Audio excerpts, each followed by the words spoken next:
13 তারিখ chairman sir একটা conference করছে, প্রেস কনফারেন্স। উনি আমাদেরকে বললেন যে আমরা এখন কোর্টে যেতে। কেন আমরা কোর্টে যাব? প্রথম কথা।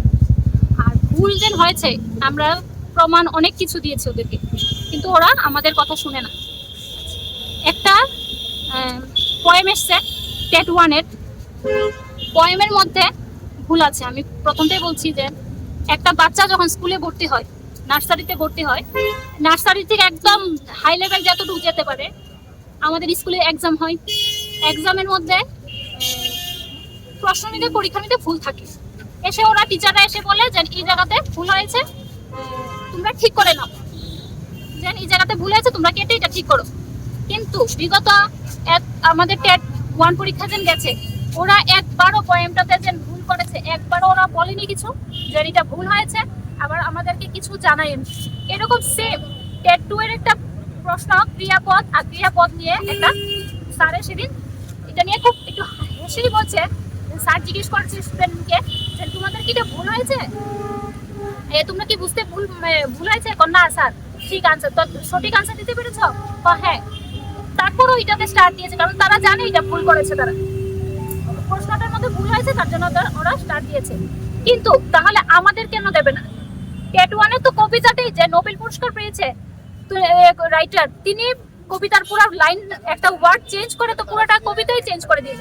তো এটা কি হলো? আচ্ছা, আরেকটা প্রশ্ন, মানসিক স্বাস্থ্য। এইবার তারা আনসার দিয়েছে মনের স্বাস্থ্য। কিভাবে হয়? আমি যে একজন প্রতিবন্ধী, আমার তো শারীরিক তারপর মানসিক, আমি দুটোই হওয়ার কথা। কারণ আমি আজকে মনটা ভালো আছে, কিন্তু আমি হায়াটে যেতে পারছি না অন্যখানে, কিন্তু আমার তো মনটা তো ঠিক ভালো নেই। তাহলে আমাদের এই বই আমরা রেফারেন্স দিয়েছি, এনসিইআরটি রেফারেন্স দিয়েছি, তারপর তিনি দেখছেন। তো আমরা কি করব? আমরা কার কাছে যাবো? উনি আমাদেরকে বলেছে কোর্টে যেতে। আমাদেরকে টাকা দেবে কে? কোর্টে যেতে হলে তো টাকা লাগবে, কে দেবে? কেউ তো দেবে না। আরেকটা কথা, উনি কোর্টে যেতে বলেন, তারপর 2022-এ অ্যানার্কি থিওরি আসলো, তারা আনসার, তাদের ভুলটা তারা স্বীকার যাচ্ছে না। কেন যাবে না? আমরা কি কোথায় যাব? আমরা এখন মুখ্যমন্ত্রীর কাছে আমরা আবদার যে আমাদেরটা কিছু একটা করে, আমরা না হলে কোথায় যাব? আমরা কিভাবে কেস করবো? আমাদের টাকা পয়সারও তো দরকার। আমরা আজকে ভালো আছি, কালকে ভালো নাই থাকতে পারি। এই বছর পরীক্ষা দিয়েছেন, নেক্সট পরীক্ষা নাই দিতে পারি। আমাদের ভবিষ্যৎ নিয়ে কি হবে? কে দেখবে আমাদের ভবিষ্যৎটা? উনি তো আমাদেরকে এইভাবে এত ফল করে আমাদেরকে বললো যে আমরা নাকি এরকম করেছি, 200 লোক নাকি টেট ক্লিয়ার ছেলেরা ওনাকে সাপোর্ট করেছে। কারা সাপোর্ট করেছে? যারা 90 পেয়েছে, ওরা ভয় পাচ্ছে, ওরা নাম্বার কমে যাবে, ওরা ভয় পাচ্ছে।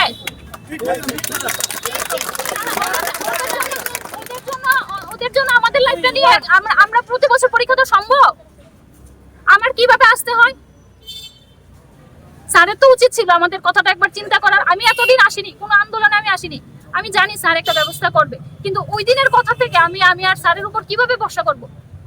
আর খালি কোর্ট দেখা। আরেকটা কথা, উনি যে কোর্ট দেখা, একটা আনসার কি দেওয়ার পরও যদি চেঞ্জ হতে পারে, ওরা বলছে প্রিন্টিং মিস্টেক করে 9 তারিখ রেজাল্ট দিয়েছে, আবার 10 তারিখ রাতে 11টার পর আরেকটা রেজাল্ট কিভাবে দিল? একটা স্টার কিভাবে দিল? তারা আরো আইন দেখাচ্ছে, আমরা কোর্টে যাব। তারা কোর্টে লেখা আছে, তাদের আইনে লেখা আছে প্রতি বছর 2বার করে টেট পরীক্ষা নিতে হয়। কয় বছর? আমাদের 2-2.5 বছর পরে, 3 বছর পরে টেট নিয়ে আবার বলছে তারা আইনের কথা।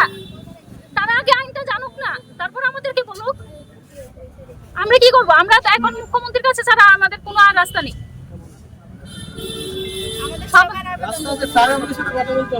স্যার আমাদের